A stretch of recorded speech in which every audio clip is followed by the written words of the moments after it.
Welcome to Counterpoint. I'm Tanya Allen. One common theme I hear from parents, educators, and academics is that Canada is in need of education reform. And yes, while education models differ somewhat province to province, we still hear complaints of very little school choice for parents, a single provider system, and children falling through the cracks in a one-size-fits-all system. Peruse the current news headlines in Canada, and you will also see many stories of so-called woke education in schools, with activists, usually from the Ministry of Education, pushing radical concepts like gender theory and critical race theory into Canadian classrooms. You hear about parents standing up at school board meetings to assert their rights over their child's education, even demanding education reform. So today, we are going to do a deep dive into what education reform looks like for Canada and what models have worked globally, and again, how education is delivered by whom and at what cost. And joining me to share her expertise in studio is Dr. Deani Van Pelt, head of Edvance and Industry Association for Independent Schools, as well as a Cardis Senior Fellow and a Fraser Institute Senior Fellow. We spoke recently, well, I guess it's several months ago now, at a conference, and it was sort of about this topic, and I thought, we really need to bring to our viewers more information on education reform. I think many Canadians, whether currently with children in the system or not, feel that some things maybe need to change or something could be done differently. So perhaps I'll just ask you right off the top is, what does education reform, what is it and what does that look like? Education reform is taking a look at the big questions about how we educate and how we've decided to educate. So when we looked at this question 150 years ago, we said, we need a common school approach. We need to assimilate the population. We need to focus on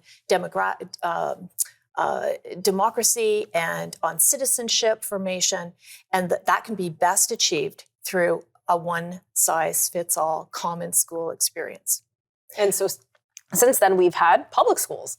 So exactly. So that was the result. And of course, the one compromise was that there would be separate Roman Catholic schools for the families that would choose that instead of the standard Protestant public school system. So is there, and I appreciate that, and some of us are recently familiar with the school board elections, and so we are, thinking about how we voted and whatnot, but so are there Catholic separate schools? Because that is a choice in of itself, but are they throughout the country, or is there only some provinces that have that kind of choice? Yeah, 3 provinces have that choice. So in Ontario, about a third of students have attended separate Roman Catholic schools. So a third of Ontarians, a little less in Saskatchewan and Alberta, have also attended publicly funded, publicly delivered Roman Catholic schools. Other provinces make account for that. They allow the funding of independent schools. So in British Columbia, for example, if a parent wants a Roman Catholic education for their children, they will have to go through the independent school route, but they are funded by the government, or partially funded at about 50% of what would normally be given if the student went to a public school. So the point is, it's education reform is asking the bigger question about, are we sure that the way that we've designed our delivery of education, the way we fund it, the way we regulate it, the way we offer it, are we sure that we've got it right for the day and the era that we're living in?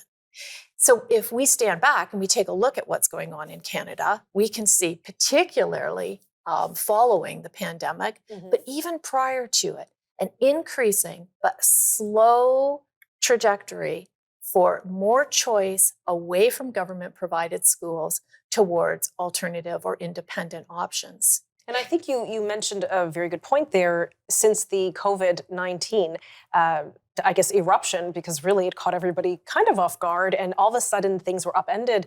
Children who normally would be in school were now studying at their dining room table, if there was even online learning, because it took a while for different systems to catch up. And I think parents really had an opportunity to look and say, well, does this education actually work? I'm hearing what they're teaching. Is this what I want? Yeah, and I think not only are parents asking that question, I look forward to exploring that a little more with you, but we as society might want to use this as an opportunity to explore, are there different ways to deliver and design public education? Because if we think about it, public education is the education of all the children in our provinces. Every single child is a child of the public, so to speak, from one definition.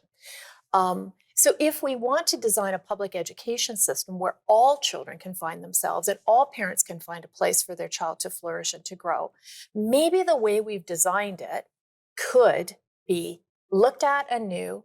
And I think we've got some answers when we look at other countries around the world. Okay, we'll be right back in just a few moments.